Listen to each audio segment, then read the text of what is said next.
ప్రపంచ ప్రఖ్యాత అంతర్జాతీయ సాహిత్య పురస్కారం బుకర్ ప్రైజ్ కు కొత్త విభాగం చేర్చారు. ఇప్పుడు పిల్లల కోసం రాసిన కల్పానిక అంటే ఫిక్షన్ సాహిత్యానికి కూడా ఈ పురస్కారం ఇవ్వనున్నారు. ఈ కొత్త విభాగాన్ని చిల్డ్రన్స్ బుకర్ ప్రైజ్ గా పిలుస్తారు. బుకర్ ప్రైజ్ ఫౌండేషన్ శుక్రవారం ఈ విషయాన్ని అధికారికంగా ప్రకటించింది.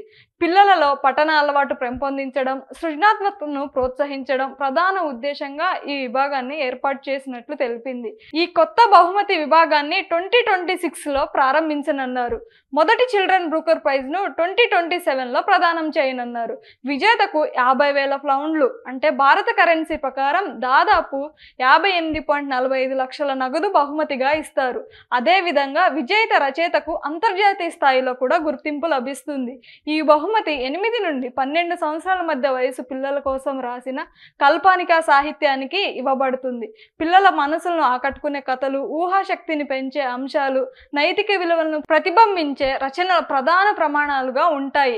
ఇప్పటి వరకు బుకర్ ప్రైజ్ ప్రధానంగా పెద్దల సాహిత్యానికి మాత్రమే ఇవ్వబడేది. కానీ ఇప్పుడు పిల్లల సాహిత్యానికి ఇదే స్థాయిలో గౌరవం ఇవ్వడం సాహిత్య ప్రపంచంలో ఒక కొత్త మైలురాయిలుగా భావిస్తున్నారు. ఈ బహుమతి ఇంగ్లాండ్లో ప్రత్యేకంగా పరిగణిస్తారు. అంతర్జాతీయ స్థాయిలో పిల్లల రచయితల ప్రోత్సాహానికి ఇది కీలకంగా మారనుంది. For more good information subscribe Abhiram IAS academy YouTube channel. Thank you.